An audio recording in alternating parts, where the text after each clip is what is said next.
안녕하세요. 고변의 법률 꿀팁입니다. 오늘의 주제는 이혼 조정.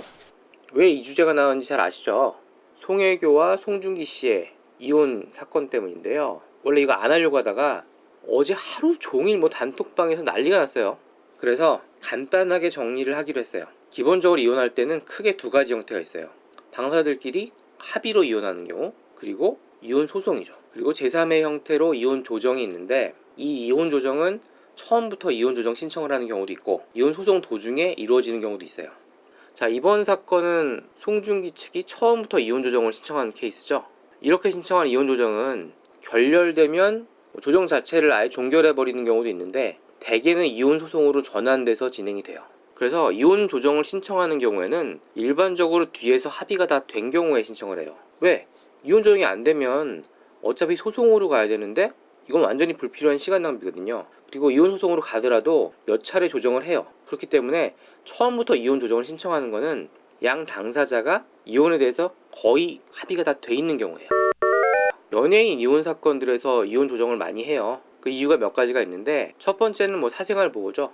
쌍방이 이혼 조정을 신청하고 대리인인 변호사들만 출석하는 거예요. 그래서 조정을 하고 사건 종결하는 게 연예인 이혼 사건의 대부분의 경우입니다. 협의 이혼으로 진행하면 당사자들이 판사 앞에 출석을 해야 되거든요. 이 절차를 변호사들이 대신한다고 생각하시면 돼요. 조정문에는 누가 잘못해서 이혼했네 이런 소리들을 안 적어요. 그러니까 이혼의 귀책 사유를 적지 않아요. 이게 첫 번째 이유고, 두 번째로 예전에는 이 이혼 조정을 통해서 시간을 단축시켰어요. 예를 들어서 숙려기간이라는 게 있죠. 미성년 자녀가 있으면 3개월, 없으면 1개월. 이 숙려기간을 줄이려고 쌍방이 이혼 조정을 신청을 해서 합의를 통해서 해결을 했다고요. 그래서 요즘에는 이런 편법을 방지하기 위해서 법원도 이 숙려기간을 고려해서 아예 조정기를 잡습니다. 그래서 조정으로 이혼을 하더라도 협의 이혼이나 시간 비슷하게 걸려요. 세 번째, 교육인데요. 협의 이혼할 때는 협의 이혼 교육을 받아야 되고, 자녀가 있으면 자녀 양육에 대한 교육을 받아야 돼요. 이 교육 중에서 협의 이혼에 관련된 교육은 면제가 됩니다. 다만 아이가 있는 경우에는 조정으로 이혼을 신청하더라도 관련 교육은 받으셔야 돼요. 그럼 실제로 조정을 어떻게 하느냐? 통상 위자료는 없는 것으로 해요. 왜? 위자료는 네가 잘못했네, 내가 잘못했네, 이 부분이거든요. 정신적인 손해배상이에요. 그래서 이 부분은 없는 것으로 결정을 하고, 재산 분할이랑 아이 양육에 대해서만 정하는 게 보통입니다.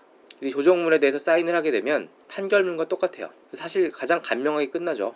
그리고 조정을 하다 보면 강제 조정이나 화해 권고 결정이라는 게 있는데, 이게 강제로 조정이 성립이 돼버리는 게 아니라 이 조정문이나 화해 권고 결정문을 송달받고 2주 이내에 이의가 가능해요. 나는 이 조정을 받아들이지 못하겠습니다 라고 하면 이혼 소송으로 변환이 되는 거예요.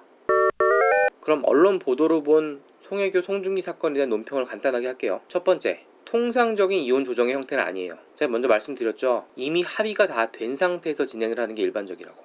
근데 이 사건은 송중기 씨가 일방적으로 이혼 조정 신청을 했고, 현재 드라마 촬영 중이고 보도자료도 배포했고, 이런 위험 부담을 고려해보면 이혼 합의가 원활하지 않았다는 것으로 보이거든요. 그리고 조정에서 원만하게 진행되지 않으면 소송으로 가겠다, 이런 의사라고 볼 수 있어요. 공론화를 시킨 거죠. 두 번째, 지금 이 언론 보도만 봐서는 누가 책임이 있어서 이혼한다 라고 판단할 수는 없어요. 그렇게 함부로 추측하지 않는 게 좋고요. 세 번째, 재산 분할의 문제인데요. 재산 분할은 통상 같이 산 결혼 기간이랑 재산 증식에 대한 기여도를 가지고 판단하는데, 이 두 분의 경우는 결혼 기간이 1년 8개월로 길진 않아요. 하지만 이 재산 같은 경우는 세금 문제 때문에 각자 재산은 이미 각자 관리를 하고 있을 거예요. 사실 이혼 사건에서 재산 분할은 기여도 평가가 그렇게 쉽지가 않은데, 오히려 두 분 다 활동이 활발해서 그리고 각자 재산을 각자 관리하고 있다면 이 기여도 평가는 오히려 쉬울 수도 있어요. 세 번째, 괜히 악플 달고 루머 퍼뜨리지 마세요. 그러다가 전과자 됩니다. 고변의 법률 꿀팁 도움이 되셨나요? 도움이 되셨다면 구독하기 눌러주시면 감사하겠습니다.